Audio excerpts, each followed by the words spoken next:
स्वागत है आप सभी का। आपके साथ मैं हूं स्वप्निल। एक बड़ी खबर है, पंजाब में एक नहर में कार गिर गई।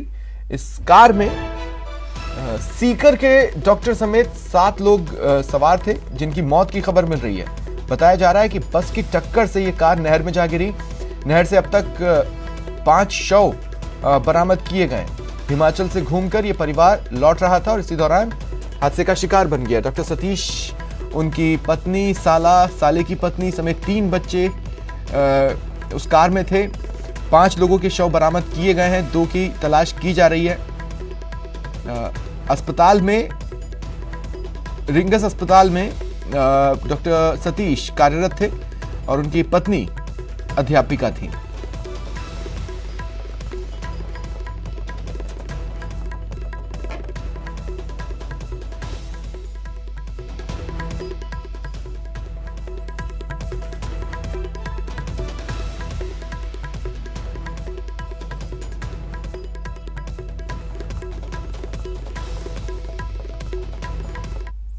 ਗੱਡੀ ਆ ਉਹਦੇ ਨਾਲ ਵੱਜ ਕੇ ਜਿਹੜੀ ਨਹਿਰ 'ਚ ਡਿੱਗੀ ਆ। ਅਸੀਂ ਮੌਕੇ ਤੇ ਪੁੱਜ ਕੇ ਅੱਗੇ ਅਸੀਂ ਕਰਦੇ ਸੀ। ਤੇ ਸਰ ਜਿਹੜਾ ਇਹਦੇ ਵਿੱਚੋਂ ਸਮਾਨ ਨਿਕਲਿਆ, ਕੀ ਕੋਈ ਪਹਿਚਾਣ ਵਗੈरह ਹੋਈ ਹੈ ਅਜੇ ਤੱਕ? ਅਸੀਂ ਲੱਗੇ ਆ ਸਮਾਨ ਉਹਦਾ ਦੇਖ ਰਹੇ ਹਾਂ, ਕੋਸ਼ਿਸ਼ ਕਰ ਰਹੇ ਹਾਂ ਵੀ ਇਹਨਾਂ ਦੇ ਵਾਰਸਾਂ ਤੱਕ ਪਹੁੰਚ। SC/ST आरक्षण को लेकर दिए गए बीजेपी सांसद जसकौर मीणा के बयान पर सियासत जारी है। किरोड़ी मीणा के बाद राजस्थान सरकार के मंत्री मुरारी लाल मीणा ने भी सवाल उठाए, लेकिन जसकौर का दावा है कि उन्होंने आरक्षण की नहीं बल्कि छात्रवृत्ति की बात कही थी। आरक्षित सीट से चुनाव लड़ी हूँ। खुद ने आरक्षण का लाभ लेकर, जो बाबा साहब अम्बेडकर ने संविधान में हमें आरक्षित किया है, संरक्षण दी है, उस संरक्षण का मैं कभी विरोध नहीं करती, बल्कि मैं लोकसभा के अंदर आरक्षण पर मीणा बनाम मीणा। मेरा बयान बिल्कुल तोड़ मरोड़ के गलत ढंग से प्रस्तुत किया गया है। जसकौर के वार पर मुरारी मीणा का पलटवार। बीजेपी के जो मूल संस्कार है वो ही असत्य बोलने के हैं। तोड़ मोड़ करके बयान किसने पेश किया, उनकी क्लिप निकलवा लो। मरुधरा की सियासत में मीणा बनाम मीणा विवाद सामान्य बात है। इस बार भिड़ंत हुई है आरक्षण के मुद्दे पर। जयपुर में बीजेपी सांसद जसकौर मीणा ने SC और ST वर्गों के लोगों को आरक्षण के मामले में नसीहत क्या दी, उन्हीं के समुदाय से हमले शुरू हो गए। जसकौर मीणा पर पहला हमला उन्हीं के पार्टी के किरोड़ी लाल मीणा ने बोला और अब निशाना साधा है गहलोत कैबिनेट के मंत्री मुरारी लाल मीणा ने। उनकी क्लिप निकलवा लो। उन्होंने क्लियर कट बोला है, अगर जो संपन्न लोग हैं उनको आरक्षण समाप्त किया जाए। तो यहीं पे देख लो कि चाहे इनके कोई नेता हो, इनका झूठ बोलने में इतने माहिर हैं। वो तो क्लिप है, उसमें तोड़ मरोड़ के किसने पेश किया, कोई हमने तो घुमाया नहीं है या कोई मीडिया ने तो घुमाया नहीं है। मेरा निवेदन ये है कि इस तरह की सत्य बयानबाजी नहीं करे। मुरारी लाल ने जसकौर के बहाने पूरी बीजेपी को निशाने पर लिया, लेकिन जसकौर का दावा है कि उन्होंने अपने बयान में आरक्षण नहीं बल्कि छात्रवृत्ति समेत बाकी सुविधाएं छोड़ने की SC/ST के सक्षम लोगों से अपील की थी। बिल्कुल तोड़ मरोड़ के गलत ढंग से प्रस्तुत किया गया है। मैं आरक्षित सीट से चुनाव लड़ी हूँ। खुद ने आरक्षण का लाभ लेकर, जो बाबा साहब अम्बेडकर ने संविधान में हमें आरक्षित किया है, संरक्षण दी है, उस संरक्षण का मैं कभी विरोध नहीं करती, बल्कि मैं लोकसभा के अंदर कि जिस तरह से मोदी जी ने आह्वान किया था कि गैस की सब्सिडी सक्षम लोग छोड़ दें, ठीक उसी प्रकार मेरा वक्तव्य था कि हम भी जो सक्षम हैं वो छात्रवृत्ति का और जो ST/SC के लिए अनुदान दिया जाता है उसका हम परित्याग करें। आरक्षण शब्द ही नहीं और आरक्षण जो संवैधानिक आरक्षण है उसका मैं विरोध कैसे कर सकती हूँ। बात आरक्षण छोड़ने के बयान से शुरू होकर निजी हमले तक आ गई, लेकिन सियासत के ये वो मुद्दे हैं जिनका कभी समाधान नहीं निकल सकता। हालांकि इतना तय है कि बीजेपी सांसद जसकौर मीणा का बयान एक सकारात्मक बयान है, जिसमें SC/ST के सक्षम लोगों से अपने ही समुदाय के कमजोर लोगों के लिए हक छोड़ने की बात कही गई है। Ashish Sharma, news 18 network, Dausa. और सांसद जसकौर मीणा जी इस वक्त मेरे साथ फोन लाइन पर जुड़ रही हैं। जसकौर जी, स्वागत है आपका न्यूज़ 18 राजस्थान पर। जसकौर जी, सुन पा रही हैं मुझे? हाँ, मैं सुन पा रही हूँ। स्वागत करता हूं मैं आपका न्यूज़ 18 राजस्थान हाँ, पर। हाँ, धन्यवाद। आपको थोड़ा भी इल्म था कि आप जो बात बोल रही हैं उसको इस तरीके से ले लिया जाएगा और इतना बड़ा विवाद हो जाएगा? देखिए, ये लोग हमेशा विवाद करते हैं, इसमें ये हमेशा से ही मेरे पीछे आरक्षण का आरोप लगाते हैं, जबकि लोकसभा के अंदर हमेशा मैं ही आरक्षण के पक्ष में बोलती रही हूँ। ये लोग तो जबान भी नहीं खोलते हैं। और ये सबसे बड़ी बात है कि केवल आ गई। अब जैसे किरोड़ी लाल मीणा, वो तो एक प्रकार से अपने ही हुए। किरोड़ी लाल मीणा 30 साल से मेरा विरोध करता रहा है। वो भारतीय जनता पार्टी का कब रहा, बीच में 10 साल तक वो बाहर चला गया। और दूसरी बात एक और सुनिए आप इस बात को, यदि रिकॉर्ड कर सकते हैं तो, कि मैं आरक्षण के विरोध में हूं ही नहीं। मैंने आरक्षण के विरोध में कोई बात ही नहीं कही। ये था कि छात्रवृत्ति और जो अनुदान दिया जाता है एसटी को, वो सक्षम लोग इसको छोड़ दें ताकि गरीबों के लिए ज्यादा से ज्यादा लाभ मिल सके। हाँ, जिस तरीके से आप बोल रही हैं उसका मीनिंग ये था कि अपनों के लिए ही अगर हम लोग कर सकते हैं तो छोड़ें। बिल्कुल, अपनों के लिए, केवल जो हमारे पिछड़ रहे हैं, हम सक्षम लोग तो छात्रवृत्ति भी ले रहे हैं, अनुदान का लाभ भी ले रहे हैं। ऐसी परिस्थिति में मेरा ये लक्ष्य था कि हम जो सक्षम हो गए वो इस छात्रवृत्ति को और अनुदान की राशि को छोड़ें ताकि ज्यादा से ज्यादा लोगों को कवर हो सके। नहीं, लेकिन अब जैसे कांग्रेस की तरफ से बयान आया, मुरारी लाल मीणा जी ने बयान दिया, वो तो समझ में आता है कि चलिए राजनीतिक प्रतिद्वंद्वी हैं, समझ में आता है। लेकिन अब किरोड़ी लाल मीणा जी को ही अगर लें तो वो एक टाइम पे बोलते थे कि आप उनकी बहन है। नहीं, किरोड़ी लाल मीणा हमेशा मेरा प्रतिद्वंदी रहा है, बल्कि किरोड़ी लाल मीणा मेरा गोत्र भाई है। और ये हमेशा मेरा प्रतिद्वंदी मेरा ही नहीं, ये पूरे मीणा समाज के जितने भी नेता है ना, उन सब का प्रतिद्वंदी है। किसी को नहीं चाहता, इसकी पत्नी को चाहता है या भतीजों को या भाई को या खुद को, ये किसी को नहीं चाहता।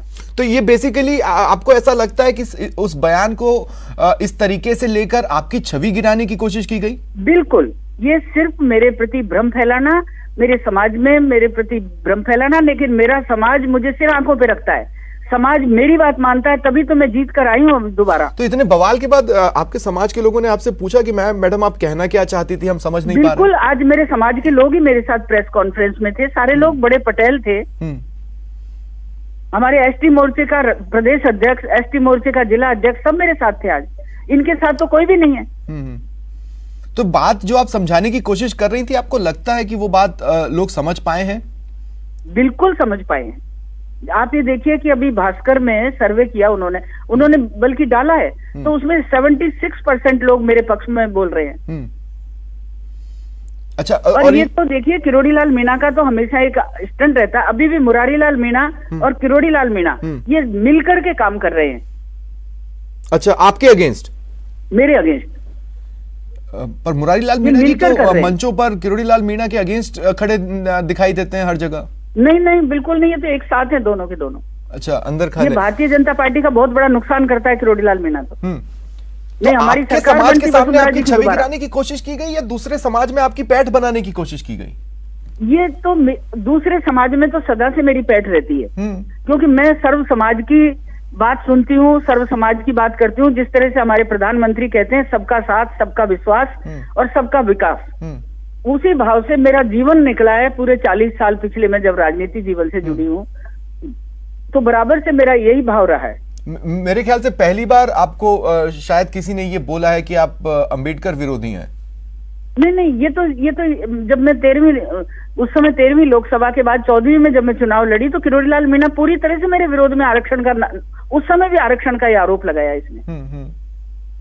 लेकिन आपकी जो सीट है ट्रेडिशनली वो तो आरक्षित सीट ही है।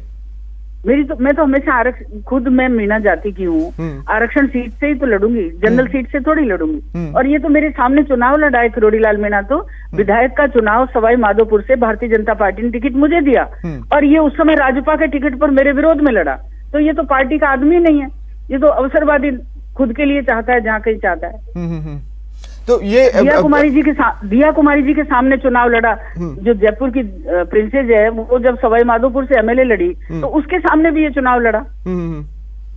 क्या पार्टी ने या आला कमान ने या किसी सेंट्रल बॉडी ने आपसे संपर्क करने की कोशिश की कि जसकौर जी आपने कहा क्या एग्जैक्टली? नहीं, बिल्कुल की, और उन्होंने कहा, मैंने जो उनको पूरा वीडियो भेज दिया, जो हमारी जयपुर में प्रेस कॉन्फ्रेंस हुई थी उसका पूरा वीडियो भेज दिया मैंने।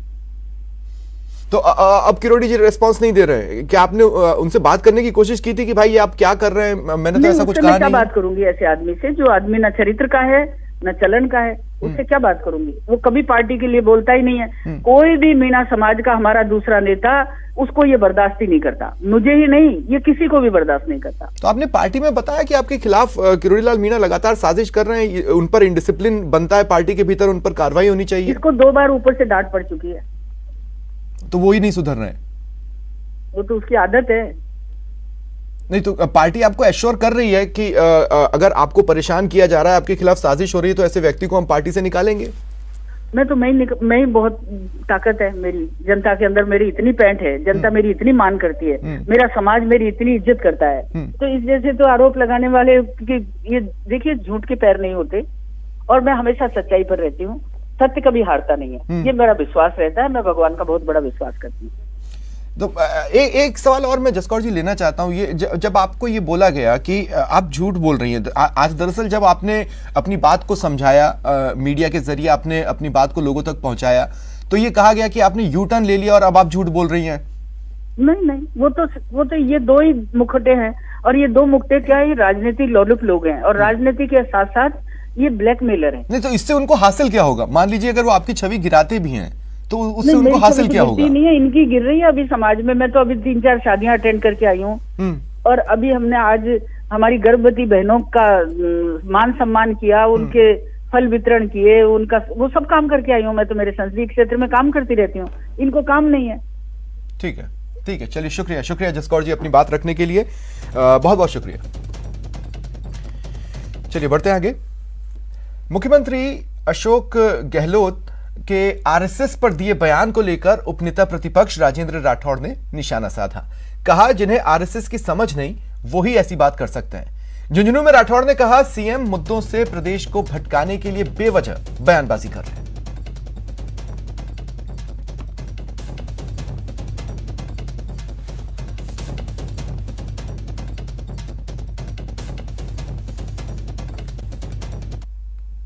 बीजेपी का एक चेहरा ही कांग्रेस को परास्त करने के लिए बहुत है, वो है कमल का चेहरा, कमल के फूल का चेहरा। इस बार जितने कमल के फूल की पंखुड़ियां उतने तरकस के तीर कांग्रेस के सीने में लगेंगे और कांग्रेस निस्तंभूत हो जाएगी। परंतु कांग्रेस का सरकार, आपाधापी का सरकार, हर विधानसभा में एक मिनी मुख्यमंत्री और लूट की सरकार, झूठ की सरकार, इस सरकार के बारे में जो भी संज्ञा दी जाए वो कम है। आरएसएस एक ऐसा संगठन है जो सामाजिक संस्कृति, सामाजिक हेलमेल को आगे बढ़ाता है, राष्ट्रवाद को आगे बढ़ाता है। उनका राजनीति इसके साथ संबंध सीधा नहीं है। उन पर आरोप लगाने से पहले उनको अपनी गिरबान में झांके देखना। ईआरसीपी को लेकर भी राठौड़ ने सीएम गहलोत पर वार किए। कहा केंद्र सरकार का रवैया सहयोगात्मक है, केंद्र ने परियोजना का डीपीआर भी तैयार करवाया। राजस्थान सरकार को केंद्रीय जल शक्ति मंत्रालय से मिलकर राजस्थान के 13 जिलों को पीने का पानी मुहैया कराने पर ध्यान देना चाहिए, न कि राजनीति करने पर।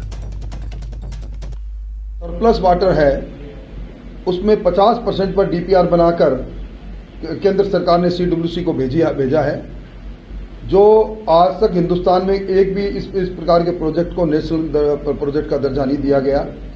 सरकार को चाहिए कि वास्तव में वो चाहती है इन 13 जिलों के लोगों को पीने का पानी उपलब्ध हो, तो केंद्र सरकार के जल संसाधन मंत्री राजस्थान से उनके साथ लेकर बात करें। अभी चलिए बढ़ते हैं आगे। जयपुर से खबर है। जयपुर में डेयरी कैश कलेक्शन एजेंट से लूट की खबर है। बताया जा रहा है बदमाश संख्या में 2 थे, बाइक पर सवार होकर आए और लूट की इस वारदात को अंजाम दिया। कलेक्शन एजेंट से रुपयों से भरा बैग लूटने की कोशिश की और जब बैग लूटने में असफल रहे तो एजेंट की स्कूटी लूट ली। लूटी गई स्कूटी की डिक्की में 8 लाख रुपए रखे थे, जबकि बैग में रखे 5 लाख रुपए लूटने से बच गए। बजाज नगर थाना पुलिस मामले की जांच कर रही है। टोंक रोड पर बरकत नगर में इस वारदात को अंजाम दिया गया और वहां लगे एक कैमरे में ये तस्वीरें देखिए आप अपने टीवी स्क्रीन पर। बाइक पर सवार होकर बदमाश आए, लूटने की कोशिश की, लेकिन जब सफल नहीं हो पाए तो स्कूटी लेकर भाग गए। स्कूटी की डिक्की में भी पैसे रखे थे, वो बदमाशों के पास पहुंच चुके हैं, लेकिन बैग में रखे पैसे बच गए।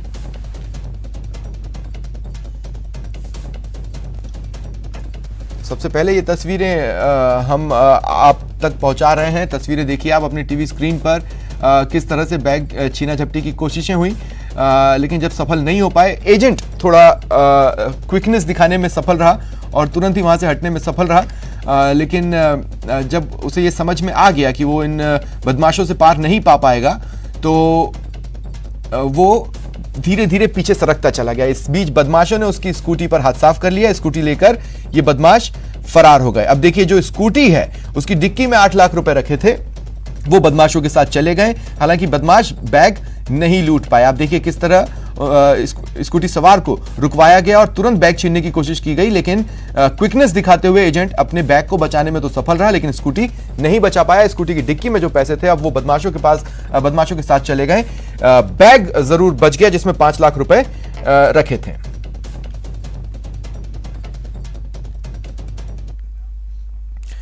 चलिए बढ़ेंगे आगे। जयपुर ग्रेटर निगम में गदर की खबर है। साधारण सभा की बैठक में जमकर हंगामा हुआ। हंगामे के बाद निगम ग्रेटर की बैठक किस तरह से चली है आप देखिए अपने टीवी स्क्रीन पर। हाथापाई, झूमा झटकी, गाली गलौज। निगम कमिश्नर के खिलाफ इस बीच निंदा प्रस्ताव लाया गया। निगम ग्रेटर की बैठक के बाद कमिश्नर यज्ञमित्र देव सिंह ने कहा कि कोई भी व्यक्ति निगम के अधिकारी पर आक्षेप नहीं लगा सकता। व्यक्तिगत आक्षेप नहीं लगाने को कहा गया। नियमों के अंतर्गत 6 दिन पहले समस्त को वितरित किया गया था और एजेंडा के बिंदु समस्त से चर्चा करके तैयार किए गए। बैठक के दौरान बहुत सारे पार्षद सदस्यों ने विभिन्न अधिकारियों पर एसआई, सीएसआई, डीसी इत्यादि समस्त अधिकारियों पर व्यक्तिगत आक्षेप किए। मेरे द्वारा उनको बैठक में समझाया गया कि किसी भी अधिकारी पर या कर्मचारी पर कोई व्यक्तिगत आक्षेप न करें, ये नियम विरुद्ध है। नियम 12 बिल्कुल स्पष्ट है कि कोई भी सदस्य किसी भी व्यक्ति के बारे में या अधिकारी के ऊपर कोई आक्षेप नहीं लगा सकता है। जो प्रकरण न्यायपालिका के अंतर्गत न्यायालय के अंतर्गत विचाराधीन है, उस पर भी कोई तरीके का विचार विमर्श नहीं किया। मेरे द्वारा बहुत कोशिश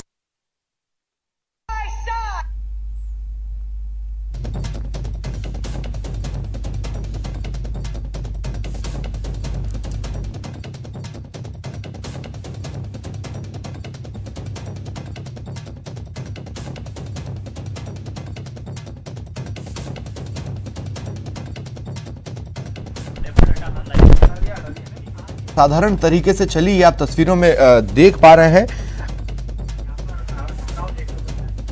और इस देखिए रिएक्शन भी आए हैं। मेयर ने मीडिया से बातचीत की इस पूरे हंगामे पर, क्या कुछ कहा? जयपुर ग्रेटर नगर निगम की द्वितीय साधारण सभा की बैठक हुई है और काफ़ी समय से ही सभी पार्षद जो है बैठक करवाने का कार्य जो है वो कर रहे थे, कोशिश कर रहे थे कि बैठक जल्दी से जल्दी हो। और आज बैठक आयोजित की गई है और शुरुआत में जो 1 और 2 एजेंडे जो हैं वो भी उसको भी सहमति करके पारित किया गया। और साथ ही तीसरा जो एजेंडा है जिसमें प्रशासनिक सरलीकरण की बात थी, तो उसमें सभी जो सदस्यों ने जो सुबह ग्रेटर नगर अपने बोर्ड की मीटिंग में आपने देखा कि किस तरह अधिकारियों के जो जवाब थे और पिछले विगत जो 15 महीने हैं, 15 महीनों में किस तरह बर्ताव रहा। और सभी सदस्यों ने बताया जिस तरह से कच्ची बस्ती तोड़ी गई आयुक्त यज्ञमित्र सिंह देव के द्वारा, जिसकी अंतर्राष्ट्रीय स्तर पर जयपुर ग्रेटर नगर निगम की छवि धूमिल हुई। साथ ही जिस तरह जयपुर ग्रेटर नगर निगम यज्ञमित्र सिंह देव के द्वारा कमेटियों पर डिसेंट नोट लगाया गया। साथ ही पार्षदों ने बताया कि जैसे जयपुर ग्रेटर नगर निगम के आयुक्त यज्ञमित्र सिंह देव के द्वारा पार्षदों को जो है जनप्रतिनिधियों का अपमान करते हुए उनको कतारों में लाइन में खड़े करके जन सुनवाई की जाती है, उनसे बैठने के लिए भी उनको नहीं कहा जाता है। और किस तरह ये काफ़ी समय से पार्षद सभी परेशान थे काफ़ी, और पार्षदों की नहीं सुनी जा रही थी। पार्षदों के विकास कार्यों को पार्षदों का कहना है विकास का, इस आधार पर वो सब निंदा प्रस्ताव। लेकिन मैम निंदा प्रस्ताव को लेकर के आयुक्त का ये कहना है कि इस तरह का कोई जो कानूनी प्रावधान है वो नहीं है, नियमों के खिलाफ है और नियम विरुद्ध होने के कारण वे लोग बाइकाट करके पहुंचे हैं। देखिए आपको सबको पता है कि साधारण सभा की बैठक के अंदर बिना अध्यक्ष की अनुमति के भी जाना अपने आप में बहुत गलत बात है और ये बहुत गलत कार्य है। इसको राज्य सरकार को भी लिखा जाएगा कि पूरा सम्मानित बोर्ड बैठा हुआ है, बिना अध्यक्ष की अनुमति के बिना सीधा निकल जाना, ये अपने आप में ये कृत्य जो है ये बहुत गंभीर है। आपने देखा होगा विधानसभा के अंदर भी काफ़ी बार सवाल उठे हैं कि ब्यूरोक्रेसी किस तरह परेशान होते हैं और आपने काफ़ी चीज़ें देखी है। और आज सुबह से आप देख रहे हैं कि पार्षद किस तरह परेशान है। उन्होंने अपनी व्याख्याएं प्रकट की थी और आज दैनिक भास्कर में जिस तरह का वो छपा, तो पार्षदों को वो सब देखते हुए सभी कांग्रेस और बीजेपी के पार्षदों ने मिलकर इस प्रस्ताव को पारित किया। नियम 12 कहता है कि ऐसा प्रस्ताव ला नहीं सकते हैं और ना ही लिगेशन लगा सकते हैं। अगर लाए जाते हैं तो उसकी चर्चा तो की जाती है। देखिए, अभी चर्चा की गई थी, आप देख रहे हैं कि समस्त बोर्ड ने चर्चा की और चर्चा को करते हुए और सबसे मुख्य कारण इस पर किया कि बिना अध्यक्ष की अनुमति के बैठक छोड़कर जाना, उस पर निंदा प्रस्ताव लाया गया और उसका सभी पूर्ण बहुमत के साथ में सबने अपनी माइक के अंदर अपनी आवाज को रिकॉर्ड करते हुए वार्ड नंबर अपनी संख्या बताते हुए लगभग 100 पार्षदों के द्वारा इस निंदा प्रस्ताव को इस तरह की वीडियोग्राफी को कमिश्नर कह रहे हैं कि वो ठीक नहीं है, नियम विरुद्ध है और इस तरह का जो है ये सुनियोजित तरीके से और ये मान्य भी नहीं होता है। देखिए, ये तो जनता जनार्दन है, जनता के काम करना है, जनता के काम करने के लिए जनप्रतिनिधि निगम में आए हैं और जनता के काम करवाने के लिए प्रयास भी करते हैं। उसमें अगर इस तरह की अधिकारी अगर नहीं सुनते हैं और इस तरह की कार्यशैली रहती है, जनप्रतिनिधियों की उपेक्षा रहती है, तो उस उपेक्षा के कारण सभी जनप्रतिनिधि सदस्यों के द्वारा ये प्रस्ताव रखा गया। आज 5 एजेंडा पर बात होनी थी लेकिन केवल 2 एजेंडा पर ही बात हुई है अभी तक। अभी 2 एजेंडे पर हुई, तीसरे एजेंडे में इस तरह जो है दोबारा ये बैठक बुलाई जाएगी और बाकी के एजेंडा पर चर्चा हो पाएगी। बिल्कुल, ये बैठक है अतिशीघ्र बुलाई जाएगी, साथ में राज्य सरकार को भेजा जाएगा और जिस तरह बिना अध्यक्ष की अनुमति के द्वारा आयुक्त के द्वारा जो छोड़कर गया, ये अपने आप में बहुत निंदनीय है। इसकी मैं भी जनप्रतिनिधि होने के नाते निंदा करती हूँ। इस तरह का कार्य नहीं करना चाहिए।